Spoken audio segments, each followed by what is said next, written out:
هو احنا بنعمل في نفسنا ليه كده يا جدعان؟ ما يعني بصوا، ده بقالنا دلوقتي داخلين في 10 دقايق اهو، مفيش اي حاجه زي ما انتم شايفين كده.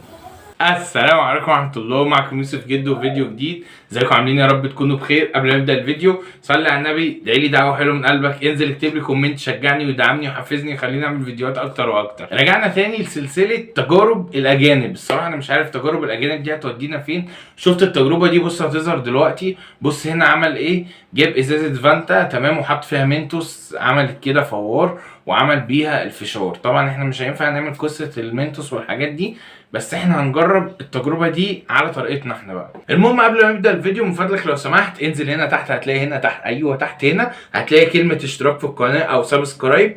انزل اعمل اشتراك في القناه، حط لايك على الفيديو، حط اللايك المتين تمام، حط اللايك المتين واكتب لي كومنت لو عايزنا نجرب منتج معين او مطعم معين، او اعمل لي منشن على اي تجربه واكتب لي اسمها تحت في الكومنتات وانا اجربها على طول. يلا بينا عشان نبدا الفيديو. اول حاجه هنعمل ايه، بصوا كان في المشروب ده كده كنت بجربه، هتلاقوني عملت عليه فيديو شورت هتلاقوه في القناه، فهتبقى معايا شويه دول قلت اجرب بيهم التجربه. يعني بصوا الاقتصاد 2 في 1. فاحنا اول حاجه بس ايه، هنفتح النار. ماشي، احنا كده فتحنا النار، هنستنى بقى ايه الطاسه تسخن شويه، وبعدين هنحط فيها المشروب ده اللي هو بالبطيخ تمام، وبعدين نحط شويه فشار ونشوف هيطلع لونه احمر ولا مش هيطلع لونه احمر، ونشوف هيطلع طعمه بالبطيخ ولا طعمه مش بالبطيخ. هنفتح المشروب الغريب العجيب اللي هو بطعم البطيخ اللي كان طعمه حلو قوي ونحطه هنا كده. ايه ده يا جدعان؟ بصوا المنظر عامل ازاي، بصوا يا جدعان شكله عامل ازاي، شكله حلو قوي والله. وبعدين هنجيب بقى ايه شويه فشار كده، والله العظيم الاجانب دي هتضيعنا وتودينا في داهيه. وبعدين نقعد نقلب كده. بصوا يا جدعان لونه جامد قوي، مش عارف بقى هتطلع كده ولا مش هتنجح. هو احنا بنعمل في نفسنا ليه كده يا جدعان؟ ما يعني بصوا، ده بقالنا دلوقتي داخلين في 10 دقايق اهو، مفيش اي حاجه زي ما انتم شايفين كده. اهو بدأ يتقطع اهو. يا مسهل الحال يا رب. تعالوا بقى كده ايه نغطي عليه. يا مسهل الحال يا رب، استرها علينا يا رب.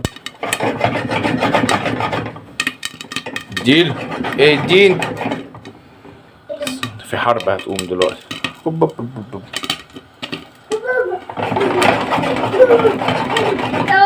الحرب.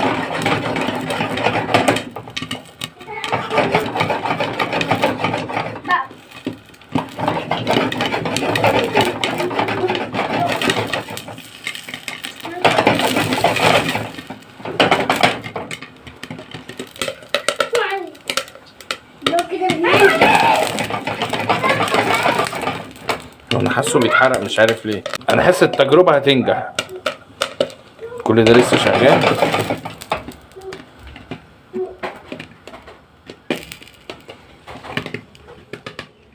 تقريبا السكر في المشروب ده عالي قوي، فتعالوا كده ايه بصوا، يعني هو احمر من جوه بس مش عارف ليه. بص شكله عامل ازاي. تعالوا بقى ايه نجرب الفشار الغريب ده. يلا ندوق بسم الله. بصوا هو فشار عادي خالص بس طعمه مر شويه. الصراحه انا شايف ان احنا نعمله بالطريقه العاديه ونحط عليه ملح، يعني ايه المشكله يعني؟ بلاش تجارب الاجانب دي والنبي يا جدعان هتودينا في داهيه. وحط اللايك المتين على الفيديو واعملوا لي منشنات بقى عشان نجرب اي حاجه. اشوفكم في فيديو جديد، سلام.